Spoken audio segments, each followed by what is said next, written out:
Mesdames, Messieurs, nous vous remercions d'avoir répondu à notre invitation. Je vais à présent vous donner lecture de la déclaration. Depuis son accession à la souveraineté internationale, notre pays s'est distingué parmi les nations les plus stables en Afrique et dans le monde. Malgré la survenance, par moments, de tensions politiques sporadiques, il est important de relever que le peuple sénégalais et la classe politique en particulier ont toujours su surmonter les divergences de vues pour préserver l'essentiel, à savoir cette volonté de vie commune qui a été et qui doit demeurer l'essence et le ciment de notre nation. L'État du Sénégal s'est ainsi illustré, et depuis longtemps, comme l'une des démocraties les plus inclusives, notamment par son attachement à la liberté d'association et d'expression, érigée en droit fondamental par la Constitution, mais également son option assumée pour le pluralisme politique. Pour préserver cet acquis, dont tout observateur attentif sait qu'il n'est jamais irréversible pour un État, il doit veiller à ce que les instruments de la démocratie ne soient pas utilisés contre la démocratie, en devenant le prétexte à des attaques violentes contre les institutions de la République, les citoyens et leurs biens. L'exercice de ces droits constitutionnellement garantis obéit à un certain nombre de règles auxquelles aussi bien l'État que le citoyen demeurent soumis.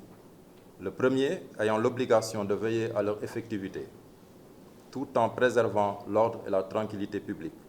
Le second devant tenir compte des limites que lui impose la loi, seule expression de la volonté générale dans une démocratie représentative.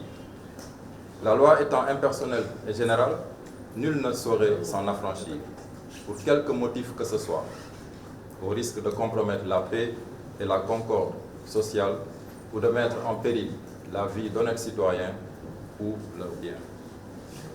Toute personne a le droit de contester une décision, qu'elle soit administrative ou judiciaire, et la loi a aménagé des procédures diverses et appropriées pour garantir à tout citoyen qui le souhaite le recours à une juridiction ou autorité indépendante. La justice, à l'image des autres institutions constitutionnelles, n'est pas épargnée par les coups de boutoir. Elle reste cependant le gage d'une paix durable et d'un environnement socio-économique serein. Elle constitue le dernier rempart de l'État de droit, la gardienne des libertés. Nul n'a intérêt à l'affaiblir, et tous devraient contribuer à la soutenir et la renforcer.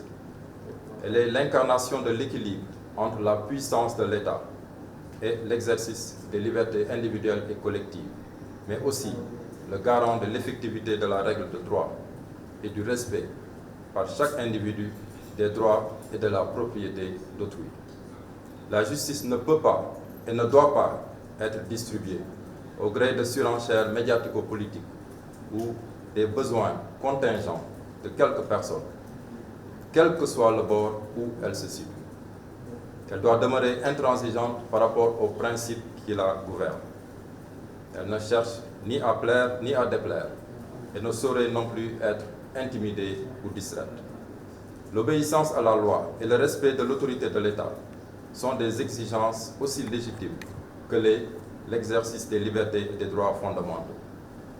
L'un ne peut pas aller sans l'autre, et nul doute que la justice saura veiller à leur effectivité sans que cela ne puisse d'une quelconque manière compromettre l'ordre ou la tranquillité des citoyens. Cet équilibre est une quête permanente et la justice est le seul mécanisme apte à en garantir la pérennité. Je vous remercie de votre attention.